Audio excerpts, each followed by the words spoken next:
What is going on, everybody? Welcome back to another episode of Murph's Boston Sports Talk. I am your host, James Murphy, aka Murph, and welcome to episode number 144. Today, we're going to be diving into Boston Celtics versus the Miami Heat. That's literally all we're going to be talking about today is Game 6 between the Miami Heat and the Boston Celtics. Very, very exciting. The Celtics have a lead in a series for the first time since they were up 3-0 on the Brooklyn Nets. So they've been down, they've been even, and they've won series since then, but they currently go into their first game, Game 6 of the Eastern Conference Finals, with their first series lead all the way since the first round. Very exciting times. A lot of people are very excited for this game tonight, and they should be. The Celtics are one win away from reaching their first NBA Finals since 2010. It's been 12 years since the Celtics have made it to the NBA Finals, where they lost to the Los Angeles Lakers in 7 games that year. However, we're not here to look upon the past. We are here to look ahead at the future, and I guess the current moment for the most part. But you know what I'm trying to say. Before we do dive into today's episode, there is a little bit of housekeeping I want to address. Nothing crazy. I do want to say thank you guys for the awesome suggestion to have Murph's Boston Sports Talk once a week on Fridays.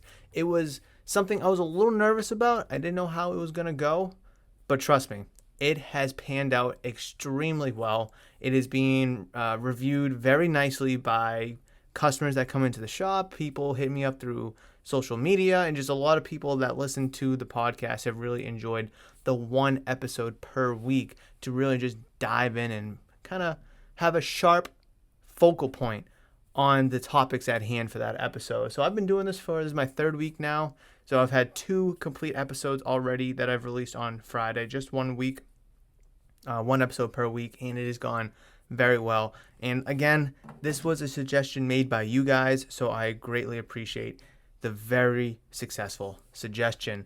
Number 2.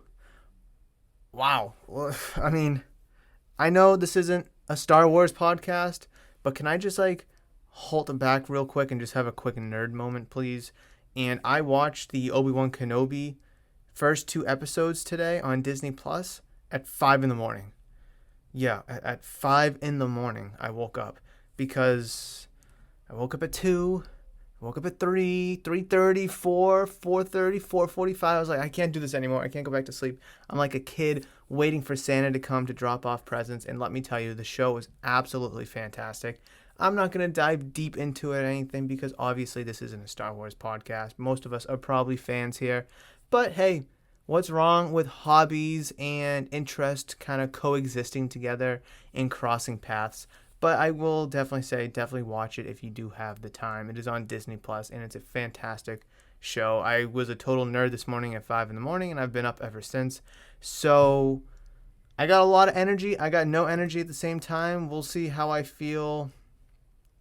Let's see how I feel. I don't know, in a couple hours. But anyways, we're here for the Boston Celtics, aren't we? And since last episode number 143, let's see, we've had, I'm trying to see when was the last game. So Game 2, we last talked about Game 2 of the Eastern Conference Finals between the Celtics and the Heat, and that is when the series was tied 1-1 after the Heat took Game 1 and the Celtics took Game 2. And since then, the Celtics have won 2 of the last 3 games, including a difficult Game 3 loss. However, the Celtics have since won back-to-back games. What can we look for ahead in the Celtics Game 6? Now, I've heard a lot of people saying that, it's over. Let's look ahead to the Warriors. Or I guess before the Warriors, it was, let's look ahead to the Warriors versus the Mavs, whoever comes out there. And everyone's entitled to their own opinion, of course. However, you guys know me. I'm not a big fan of jumping ahead or putting the cart in front of the wagon, as a lot of people like to say. You guys know me. I like to be in the moment here. I like to just focus on the game in front of us, the game at hand. And obviously, tonight, that is Game 6 between the Heat and the Celtics. Tip-off around 8:40, 8:45. Because I don't want to get ahead of myself, just like with the Brooklyn series or the Milwaukee series and now with the Miami Heat series. Looking ahead is only going to serve you no good because you don't want to take your current opponent, for granted. Yes, the Miami Heat do have some struggling issues. Yes, the Miami Heat may not be as good as a team as you are, whether it's on paper or what we've seen through 5 games so far. Or you could even say that the Miami Heat aren't even as good as you because they're currently down 3-2 in a best-of-7 series. All those opinions are factually correct. However, the Miami Heat have proven to win at home, and they've proven to win at the Garden. So with Game 6 being in Boston, it's not going to be an easy win, okay? I don't think the Miami Heat will fold. I don't think they're going to cave in because they're down 3-2 facing elimination. Could they? Of course. They absolutely could. Depends on how healthy or unhealthy they are. They could absolutely just cave in. Jimmy Butler's dealing with a knee issue. Tyler Hero's dealing with a groin. PJ Tucker with a leg. Kyle Lowry with something. I don't know. The Heat are definitely dinged up. That is for sure. And you have to take that into consideration. However, the Celtics are too, to a degree. Rob Williams, obviously in and out of the lineup. Marcus Smart dealing with an ankle injury. Tatum, you can visually see that he's dealing with a shoulder injury still. Hopefully, he's been able to have a little bit of work done on that shoulder to kind of help, work the muscles, work the tendons, whatever may be bothering him. So injuries definitely go both ways. That is for sure. However, it helps that the Celtics are much deeper than the Miami Heat, and I think that has been evident in Games 4. That was evident in Game 5.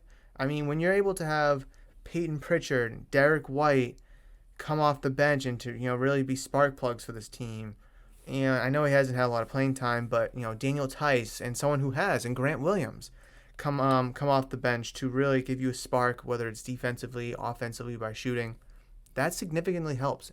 And that goes a long way. That really does, especially when you're the home team. Now, granted, Game 5 wasn't in Boston, but it was in Miami, and the bench was able to play a relatively strong game. Just to go over some statistics real quick. Derek White had 14 points. Grant Williams had 5 on 6 rebounds. So I've sat here and mentioned that the home team's bench does significantly better than the away team does because that home crowd is there to help rile you up, give you momentum, give you some energy, especially when, say, the 6th man or the 7th man makes a shot, the crowd's going to go crazy. That guy's going to start to feel good, feel a little juice, feel like the net is an open ocean, right? Whereas you're on the road, you don't have that kind of support. You don't have that kind of energy, that momentum builder, that 6th man, the crowd behind you. And for Miami, who was home for Game 5, they got 11 points from Duncan Robinson, 15 points from Gabe Vincent. Caleb Martin provided a little spark off the bench. Then he kind of fizzled out a little bit. And Victor Oladipo, who had a great Game 4, struggled in Game 5, only recording 3 points. So Miami, Game 5, did not serve the bench, the rotation or the depth for the Miami Heat all too well. However, with Game 6 in Boston, let's look at Game 4. Let's look at the Heat statistics for Game 4. And the starters did absolutely nothing, as we know. The bench is what carried the Heat, 23 for Oladipo, 12 for Martin, and 14 for Duncan Robinson. But they just came to a point where they were the ones that were getting all the minutes. Kyle Lowry, was starting to sit out. Tucker was starting to sit out. Strus was starting to sit out because, A, the Heat were down by 30 points at one point, and the bench guys were doing better. So let me look at the Celtics bench here in Game 4, where we have 13 points from Derek White, 14 points from Peyton Pritchard, 7 points from Grant Williams. My philosophy in these two examples have been inconsistent. Yes, I'll admit that. But the law of averages state that the road team's bench does significantly worse than the home team's bench in just basketball games in general, whether it's the playoffs or not. It doesn't matter if it's the playoffs or not. It's just a statistic. Teams fight over the course of the regular season for home court advantage during the playoffs. And more often than not, I've said this before, the home team ends up winning that game. And I will be honest, that theory has flown out the window for the Celtics this year. They were able to sweep the Nets, doesn't matter home or away. They were going back and forth between the Bucks. They're going back and forth between the Heat. So has home court advantage slipped a little bit in importance? I'm going to say no, because at the end of the day, having home court advantage for that Game 7 against the Milwaukee Bucks, I do believe was immensely crucial. And I really do believe that it helped guide you to such an astounding win. You know, if that game was in Milwaukee, I'm not going to say you can't win that game. However, just being able to rely on your bench for all the support that they got and, you know, really be able to shut down the Bucks bench, the Bucks rotation in depth, because you had home court, you had the crowd cheering for you and not for them.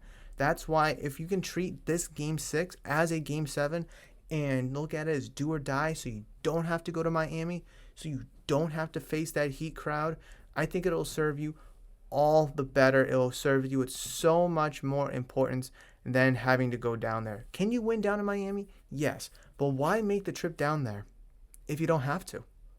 The NBA Finals is going to be starting on Thursday, June 2nd. No matter what, no matter if the Western Conference was a 4-game sweep, no matter if the Eastern Conference was a 4-game sweep, and these series were done last week, the NBA Finals is starting on June 2nd regardless. And if you were to finish the Heat off today, you'll have 5.5 days off. You'll have 5 full days off. If this series goes 7 games, you'll only have 3 days off. Now, those 2 days could be absolutely crucial.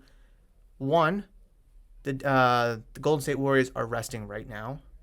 And two, some of your players could use some rest. Obviously, Jaylen Brown and his shoulder, Marcus Smart and his ankle, Rob Williams and his knee, Al Horford because of age. I mean, he's playing like he's 25 years old as a 35-year-old. So what he's doing alone is absolutely crazy. I really do think that this game needs to be looked at as a do or die. You have home court. The Eastern Conference trophy is in the building. The Larry Bird Eastern Conference MVP is in the building. Take care of business at home. Take care of business in front of your fans. They deserve it. I will admit, a lot of fans have been kind of in and out on the Celtics, myself included. However, I've explicitly stated my reasons in videos and episodes, in conversation here at the shop in the past. I've done it all. However, we've gone to the point where it's time to buy in. And if you haven't bought in, then what have you been waiting for? The Celtics have shown a lot over the course of this playoff run. They swept one of the NBA final favorites. They took care of the former NBA champions from last year in 7 games, winning outstandingly in Game 7. Now they're in a rematch from a couple years ago with a team that is only 2 years removed from an NBA Finals appearance and the number 1 seed in the Eastern Conference. They're 1 win away from conquering all of those hurdles to have a date with the Golden State Warriors in San Francisco, right? Is that where the NBA Finals will start? NBA standings. I believe the 51 games to the Warriors 53. Oh yeah, so it will be in Golden State. It will be in San Francisco to start games 1 and game 2. So you've conquered a lot. You know, they started the season off abysmally. I will be the first to say that. And the season looked like it was going to go nowhere when you were entering the year with such high expectations. However, now, after going on a massive tear since January 1st, since the All-Star break, since the trade deadline, since the end of the regular season, you've took down 2 good teams so far. You're attempting to take down a 3rd good team, and you've played your asses off.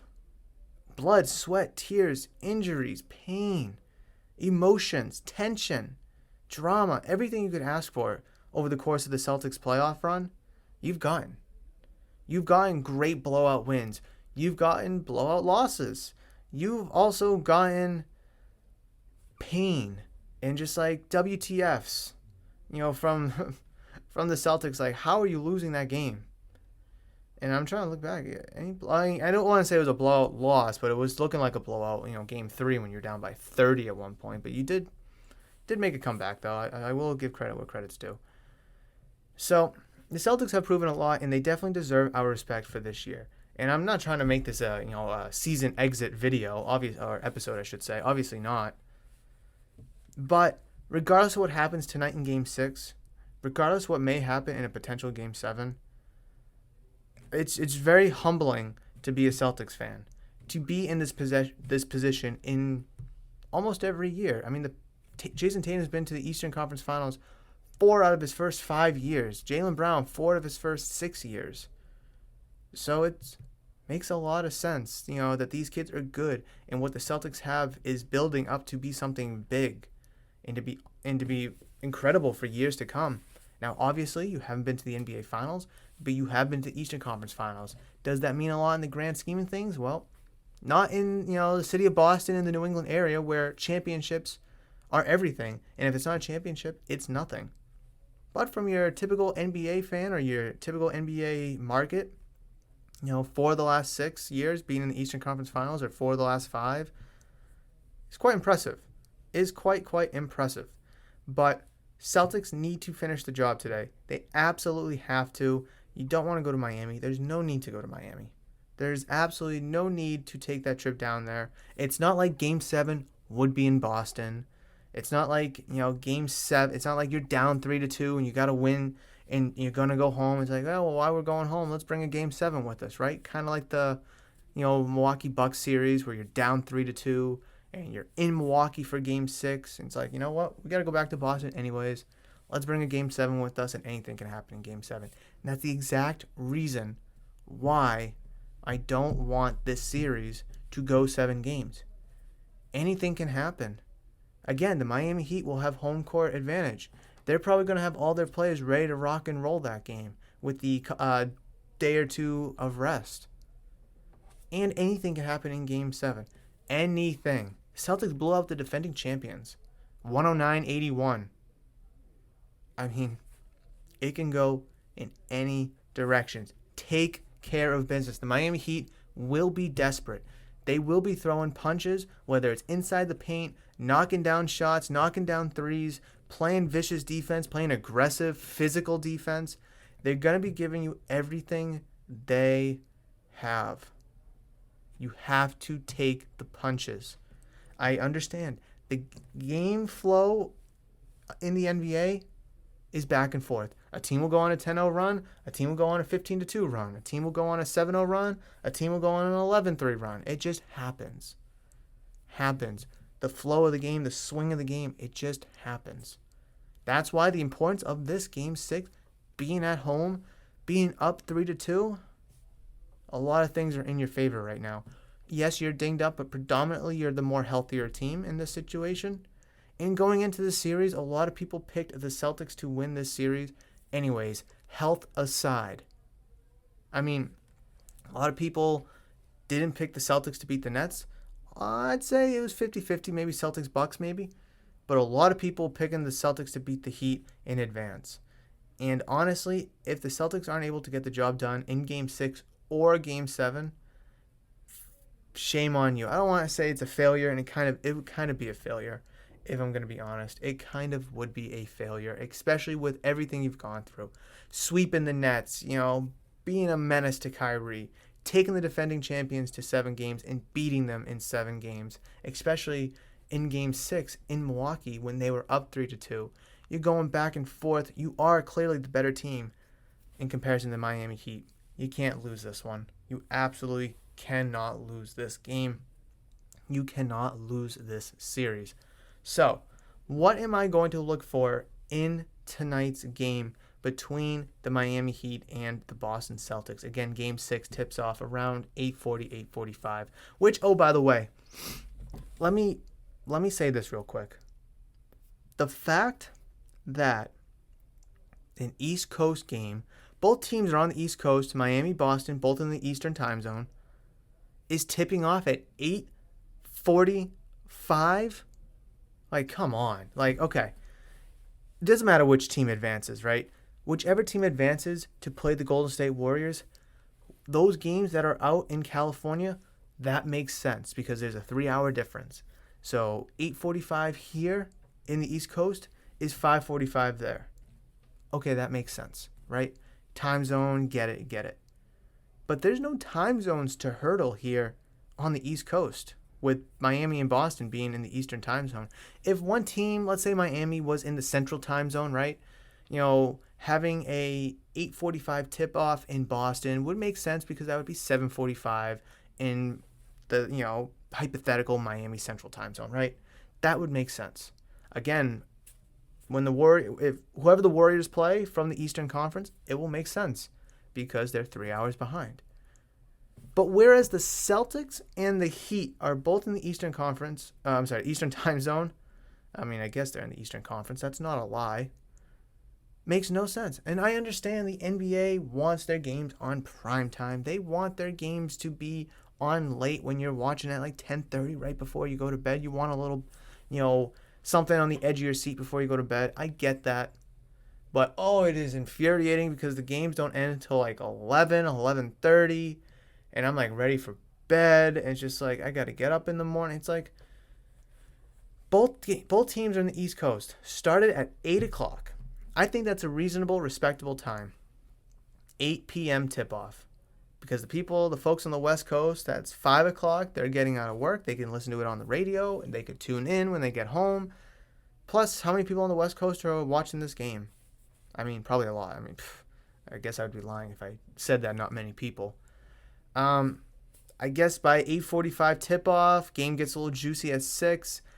At 9, but that would be 6 on the West Coast. It's just like, oh my god. I guess you'd be better off being in like the Central or the Mountain time zone, I guess, right? But that is one quiver I have with the Celtics Heat series being on at 8:30, and I think even the Milwaukee Bucks series was on at 8:30. But at least Milwaukee is a Central time zone team, so 9 o'clock here is 8 o'clock there. It makes a little bit of a sense that way. But the Celtics Heat not tipping off till nearly 9 o'clock is barbaric. Anyways, 3 things that I'm looking for between the Boston Celtics and the Miami Heat in Game 6 tonight. Again, tip-off around 8:45, whatever. 1, Celtics. Let's see. This is tough because I don't want to be generic. I don't want to be like, play good defense. Shoot the ball well. Number 1, brace for any and all Miami Heat punches, right? Say the Heat start off 10-0 to start the game. That's an initial punch. Call a timeout. Figure things out on the bench. Handle the punches because, like I said earlier, you're going to get punches. You're going to get good stretches from the Miami Heat throughout the course of this game. How do you handle them? How do you counteract them? How do you respond to them? Because if you let the Heat go on 3 consecutive 10-0 runs, now you're down 30. But if they go on a 10-0 run, call a timeout and stop it and go on a 10-0 run yourself, now it's an even ball game. So handle, react, and counter any and all Miami Heat runs. Because if you can do that and you can control the pace of the game that way, whatever runs that the Celtics are able to go on, whatever 10-0 runs or 15-3 runs the Celtics can go on, will help grow their lead and help them eventually coast to a victory, hopefully, here in Game 1. Number two.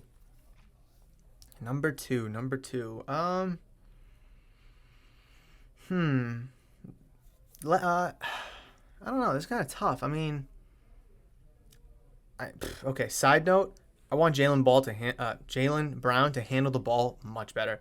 Every time he drives, I feel like it's always getting stripped. Whether it's by Oladipo, whether it's by Lowry, the ball is just always getting stripped whenever he drives into the paint or just dribbles. So it's not one thing I'm looking for, but just take care of the damn ball, please. You know what? Number 2, turnovers. Control and cease all turnovers, because we saw in Game 3 how crucial the turnover battle was and how emphatically they lost that turnover battle. 24 turnovers, 33 points off of turnovers. It's like, what are we doing? What are we doing? And they controlled it very well in Game 4. In Game 5, they have like 11, 12 turnovers or whatever. Not nearly as many points off of turnovers. But still, something to take note of. And just, keep the turnovers under like 5, 6, 7. Honestly, I understand turnovers happen in the course of a game. Miami Heat, they're good on defense. They're tenacious. They're physical. They're aggressive. They're ball hawks. I get that. I do. But take care of the ball. If you take care of the ball, then they're not going to get extra possessions. You're not going to lose possessions. They're not going to get points off of your turnovers, and you'll get points off of your own possessions. The math seems to check out to me. So number 2 is take care of the ball and don't turn over the ball. And if you're able to not turn the ball over, I think you're going to be in pretty good shape. I really do. The third and final point that I'm looking for today here in Game 6, or tonight I should say. Ooh, this is a thinker too. Third one.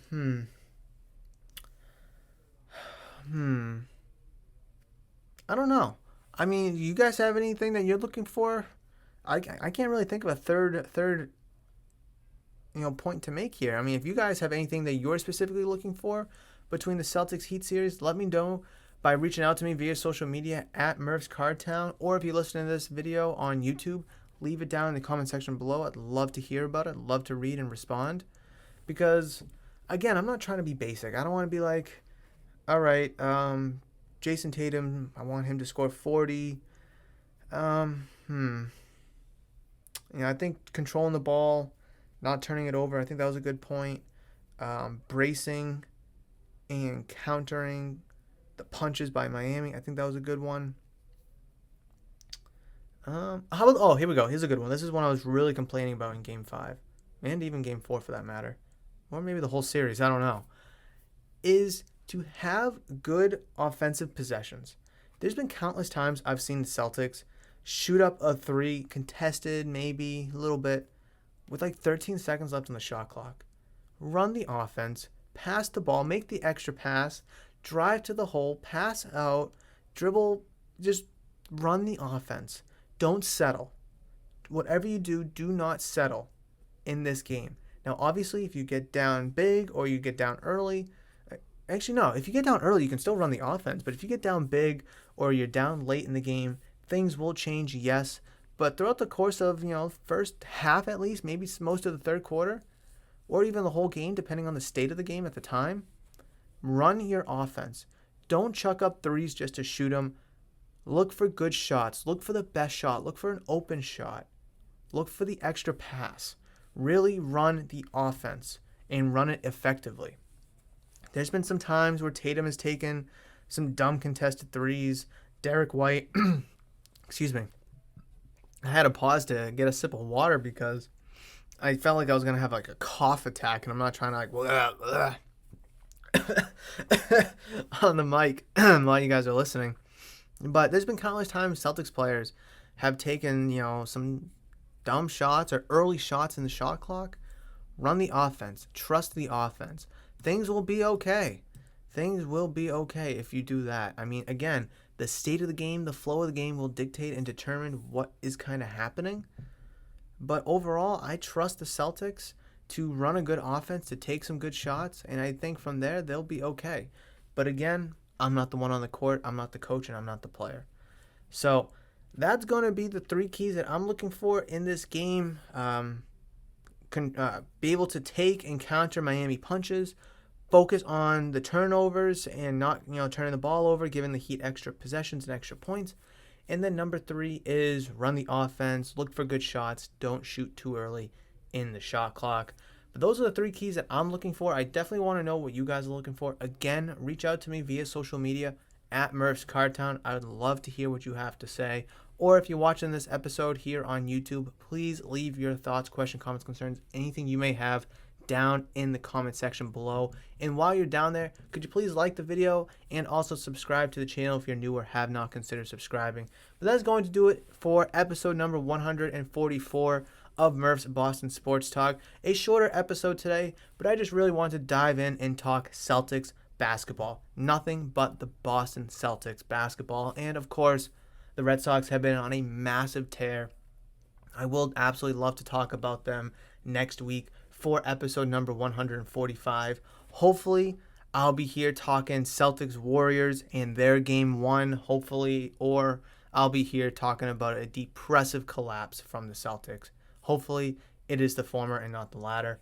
However, I will talk about the Red Sox next week, I promise. But in the meantime, that is going to wrap it up for today's episode. Thank you so much for downloading, listening, and enjoying on all audio-only platforms such as Spotify, Amazon, Apple, Google, Stitcher, wherever you find your podcasts, you can find Murph's Boston Sports Talk. And again, thank you guys if you're watching this video on YouTube. Thank you so much for clicking on the video, liking, commenting, and subscribing to the channel to show your love and support for the channel. But again, that's going to wrap it up for today's episode.